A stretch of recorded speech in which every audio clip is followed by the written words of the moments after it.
Good morning and welcome to another Random Friday Musing. I hope you've all had a gorgeous week. So, I was just thinking today about one of the first spiritual books that I ever read. And I can't remember how old I was, a long time ago. But it's the book Jonathan Livingston Seagull, Richard Bach. And if you haven't read it, I highly recommend it. It's a very simple, lovely tale about seagulls, but highly spiritual. Anyway, there is a phrase in there that has always stuck with me. It's always remained with me. And it's argue for your limitations and they become yours. And I thought, this is what we do in life, don't we? You know, we spend so much time trying to convince others and convince ourselves that we can't do something and giving all the reasons, you know, as to why we can't possibly do something. When actually we could just get on with trying it, with doing it. And we've all done it. I hear it constantly from people. I hear it constantly in used to hear it constantly in myself. You know, somebody would say, why don't you go and do whatever it is? And I go, oh no, I can't. That was my immediate thought. I couldn't possibly. Rather than looking at it and saying, well, I'm scared of failure. I'm fearful of making a fool of myself. I'm worried that, you know, someone's going to see me fall, whatever it was. Instead, I would just say, no, I can't do it. Making that decision without even trying anything. And then the other person would say, well, why not? Why can't you? Why don't you? And so I'd come up with a long list of excuses about why I couldn't possibly step out and try something new. But I wasn't convincing them. All I was doing was convincing myself. So that all that happened was that my world became a little bit smaller and a bit more doubt set in and a bit more self-hatred and a bit more weakness. You know, we do this with food as well. You know, you hear kids going, oh no, I don't like broccoli. Well, why don't you like broccoli? I don't like it. I just don't like it. And they go, have you ever tried it? No, but I don't like it. And then they'd give a list of reasons why they couldn't possibly eat it, why they couldn't possibly try it. And it seems funny when a kid does it. But it's the same energy. You know, when we look at ourselves and we say, but I can't, that becomes a real truth. And in terms of the universe, you know, they look at us and they hear our words and they see our energy and the resonance that we're putting out into the world. And the universe will then say, well, they can't, so we're not going to offer them that anymore.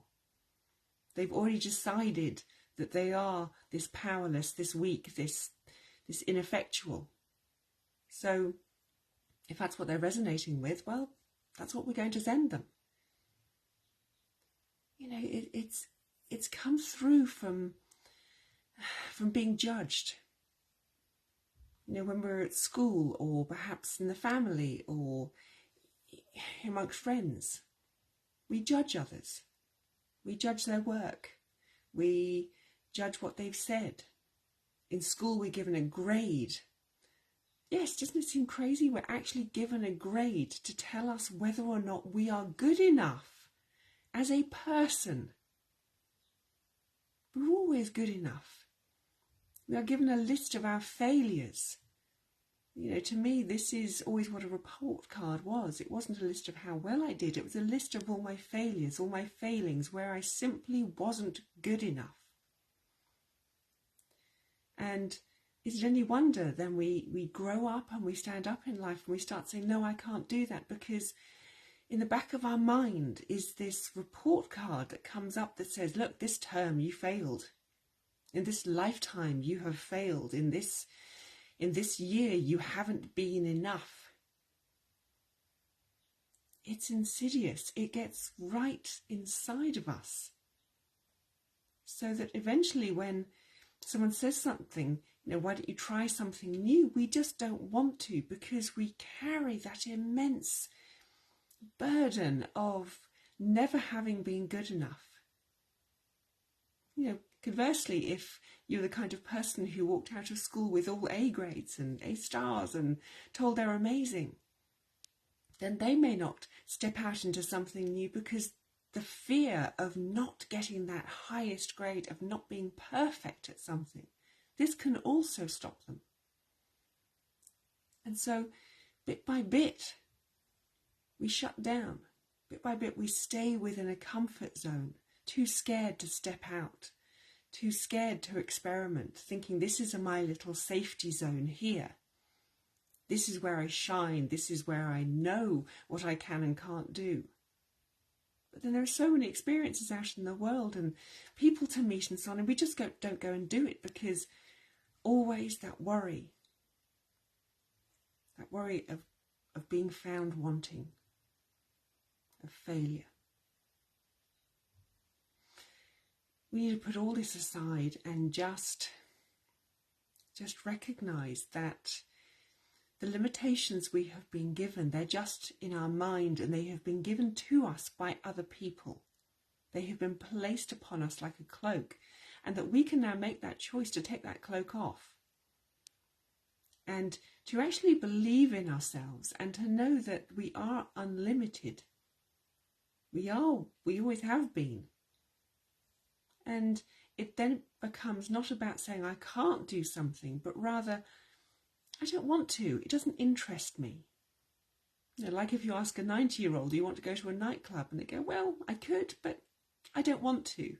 And this is a much freer way to live. This is then standing in our own power and listening to our heart's desires instead of allowing our fears, our thoughts of being limited to guide us through life. It's much better to let the child out, to let the child come out and play and have fun and just see what there is to do in the world. See who there is to be. To uncover yet more realms. We always assume that once we've reached adulthood, we've stopped growing. We haven't. We haven't stopped growing. We haven't stopped exploring. There is so much more to us. I think in terms of our growth, we are perhaps still a newborn baby. We just don't know, we don't realise how much potential, how much unlimited power and opportunity lies ahead of us.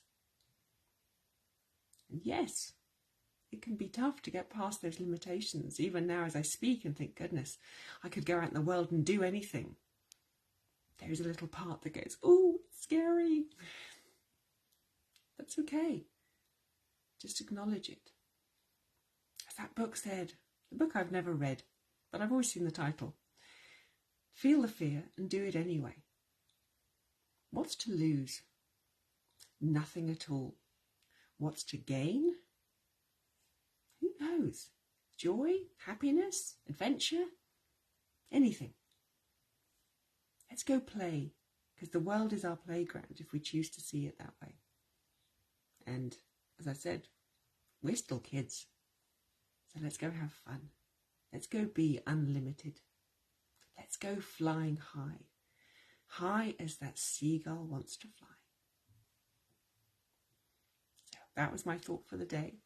And I hope that you will go out today and push past a limitation.